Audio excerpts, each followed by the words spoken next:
Dr. Zach here, newest chiropractor at Every Chiropractic. I got my M&M shirt on. It's Kids Club Day, and we're going to talk about summer barbecue tips. First off, you want to make sure you have good posture when you're standing at that grill. You don't want to be all hunched over at the grill, focusing on flipping those burgers. You got to focus on having the proper posture, a nice hinge, slight bend in the knees. You don't want to have too much pressure on the low back.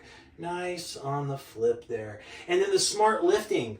We want to make sure when we're picking that cooler up with those nice refreshing beverages that we're not picking up with our back. We want to make sure we get a nice bend and lift with our whole body. So good hinge, whole body lift.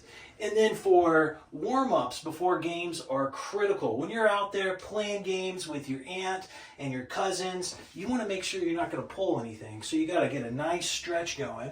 And hydration is going to be so big with this beautiful summer weather here in Michigan. Stay nice and hydrated. Last but not least, listen to your body. If your body is telling you that you're pushing it too far, you're pushing it too far. Just back off and listen to your body.